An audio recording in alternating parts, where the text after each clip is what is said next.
So our today topic is dislocation of shoulder. Dislocation of shoulder बहुत ज़्यादा important topic है. अगर तुम लोग प्रीवियस ईयर क्वेश्चन के पेपर्स को उठा के देखोगे तो उसमें डिसलोकेशन ऑफ शोल्डर सबसे ज़्यादा पूछे जाते हैं. तो इस टॉपिक को आज हम इजीली समझेंगे. First we will see about the anatomy. Anatomy में क्या चीज़ प्रेजेंट है, तुम्हारा शोल्डर जॉइंट क्या चीज़ कंज्यूम करता है, क्या प्रेजेंट रहता है. First you should know about the anatomy. Anatomy part will be you having a scapula, you having an humerus and you having an clavicle. ये तीन चीज मेनली आपका पूरा शोल्डर जॉइंट बनाता है. Then after you should be very clear about this thing कि coracoid process कहाँ location है, एक्रोमियन कहाँ लोकेशन है, हेड ऑफ ह्यूमरस कहाँ लोकेशन है एंड स्कैपुला कहाँ लोकेशन है. तभी आप लोगों को पता चलेगा कि head of the humerus is dislocated.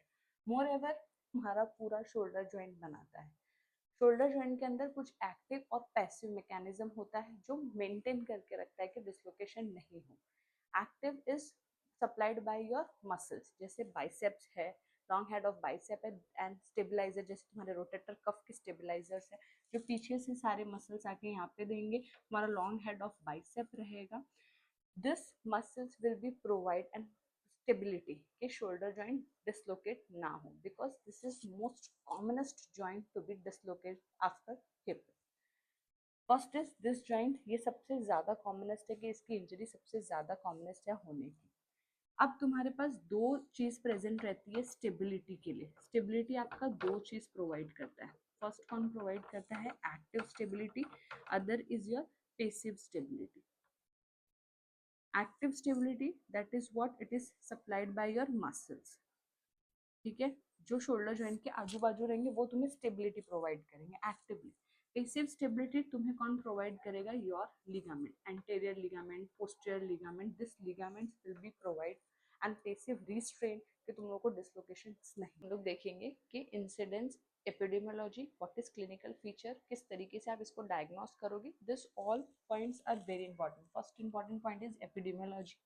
Incidence, how much ये कितना डिसलोकेशन हो सकता है और कितना होता है.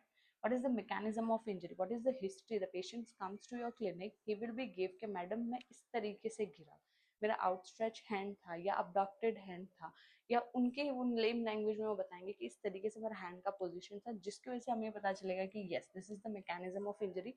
So this might be the suspected case हो सकता है. Then after clinical evaluation, classification, different classification we will see कि कौन सा classification हम इसमें use करते हैं and what are the different treatment protocol. First is the epidemiology. Epidemiology that is anterior dislocation तुम्हारा कितना है, posterior dislocation कितना है, and inferior. सबसे ज्यादा जो commonest dislocation है शोल्डर का वो है anterior dislocation. एंटीरियर डिसलोकेशन तुम्हारा 96% है. सारे डिसलोकेशन में से सबसे ज्यादा जो डिसलोकेशन होता है वो एंटीरियर रहता है, because anterior ligament are not much more strain, much more active कि वो उसको प्रोवाइड करे कि डिसलोकेशन नहीं. सेकेंड जो सबसे ज्यादा कॉमनेस्ट है 2 to 4% है वो है posterior dislocation. Third is your inferior dislocation that is 0.5% only to be occur. So incidence is 96% of whole total dislocation is 96% of your anterior dislocation. Third, come to the point that is mechanism of injury. किस mechanism से, what is the mechanism of injury, in which position the patients fall on the floor, and that will be mimicked. That on the basis of mechanism of injury we come to the DD. This might be the possible mechanism, this might be the possible cause, or this might be the possible conditions to be occur. On the basis of mechanism of injury हमें ये पता चलता है, right. So we having 3 mechanism of injury. एक है तुम्हारा कि ये डिसलोकेशन तुम्हें डायरेक्ट ट्रॉमा के वजह से हुआ है. सेकेंड पॉइंट होता है मैकेनिज्म इसके अंदर इनडायरेक्ट ट्रॉमा, कौन से मैकेनिज्म की वजह से हो रहा है. थर्ड इज योर कन्वर्जन और एपिलेप्टिक अटैक. कन्वर्जन और epileptic attack, this 3 main mechanism will leads an anterior dislocation of shoulder.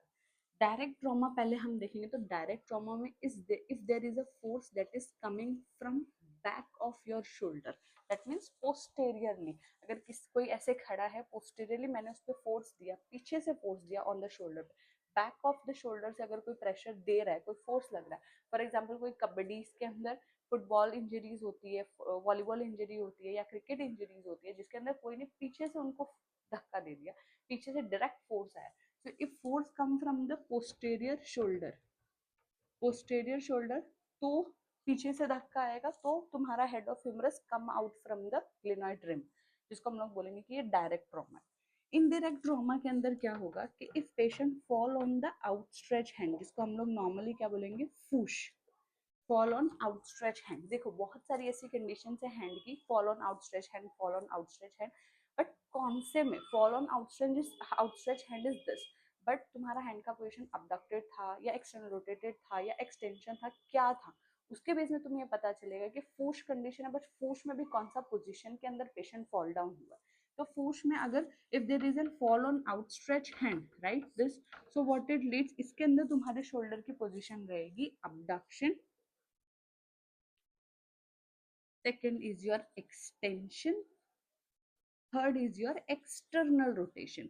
ये क्वेश्चन बहुत ज्यादा इंपॉर्टेंट है बच्चों, ये हर बार प्रीवियस ईयर क्वेश्चन में पूछा भी जाता है। अगर तुम एमपीटी एंट्रेंस की तैयारी कर रहे हो तो ये पीजीपीसीटी के अंदर पूछा जाता है ये क्वेश्चन कि कौन सा मैकेनिज्म है, what is the hand position of the patient जो जिनका एंटीरियर डिसलोकेशन हो रहा है। So this will be the abduction, extension and external rotation. So patient बोले कि मैं ऐसे गिर रहा हूँ तो कौन सा पोजीशन है, पेशेंट का पोजीशन होगा abduction, this is your extension, पीछे जाएगा, and external rotation, this is the position of your patient if he is fall on the floor। ये पोजीशन जैसे, क्योंकि एक्सटर्नल रोटेशन तुम्हारा हेड ऑफ द ह्यूमरस को out करेगा, right. Third will be the convulsion or epileptic attack, sometimes there is a patient forget to take the medicine, so he went for the fits and the epileptic, so this is leads and shoulder dislocation। तो ये तुम्हारे हुए mechanism of injury for the shoulder.